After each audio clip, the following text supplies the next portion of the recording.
நான் யாருன்னு வந்து தெரிஞ்சதே அந்த வெப் சீரிஸால. அப்போ நான் 105 கிலோ இருந்தேன். அதுக்கு நீங்க விளம்பரங்கள் நிறைய காட்டுறாங்க, இங்க உடம்பு குறைக்கிறவாங்க, அங்க உடம்பு குறைக்கிறவாங்க, இவ்வளவு பணம் கட்டுங்க, அவ்வளவு பணம் கட்டுங்க, 5 கிலோ குறைக்கிறேன், 50 கிலோ குறைக்கிறேன். நான் அதுல போய் எதுலயுமே வந்து சாட்டிஸ்ஃபைட் தரல. ஆனா போனீங்களா? எல்லாத்துக்குமே 50,000 கட்டினேன். மேம்ல இருந்து மேம் வரைக்கும் எல்லா உடம்பு குறைச்சிட்டே வராங்க. சோ நம்மளும் ஒன்னு ட்ரை பண்ணலாம்னு போயிட்டு நான் சர்ஜரி பண்ணேன். Mini gastric bypass surgery. எவ்வளவு வெயிட் இருந்து எவ்வளவுக்கு? 107 இருந்தேன். இப்போ வந்து 70 இருக்கேன். 37 கிலோ குறைச்சிருக்கீங்களா? உடம்பு குறைக்கிறதுக்கு மட்டுமே அதிகபட்சமா நான் இவ்வளவு செலவு பண்ணிருக்கேன். எவ்வளவு செலவு பண்ணி இருக்கும் அப்படி இப்படின்னு சொல்லிட்டு ஒரு 8 லட்சத்துக்குள்ள நான் வந்து உடம்புக்கே செலவு பண்ணிருப்பேன். ஹாப்பியா இருந்துச்சு இந்த உடம்புலாம் குறைச்சிட்டு.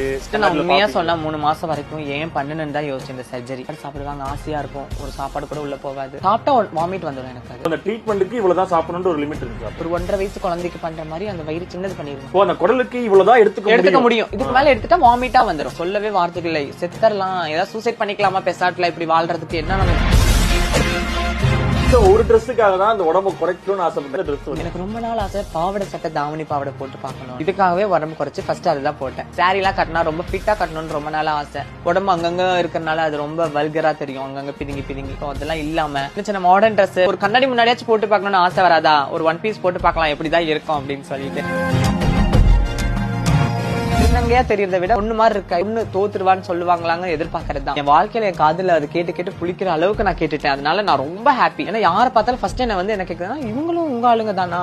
தெரியலையே பார்த்தா. இந்த ஜென்மத்துல நம்ம பிறந்த பலனை அடைஞ்சிட்டோம். இப்படி பிறந்து இப்படி இருக்கிறேன் அப்படிங்கும் போது எனக்கு பெருமை தான்.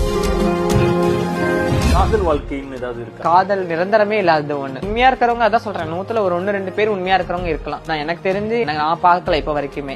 ஒரு அன்பு உண்மையா காட்டுங்க, பொய்யா காட்ட வேணாம். அப்பாவும் தாத்தாவும் வந்தார்கள் போனார்கள், தப்பென்ன சரி என்ன, எப்போதும் விளையாடு, அடப்பாவி என்பார்கள், தப்பாக நினைக்காதே, போடா அப்படின்னு சொல்லிட்டு நான்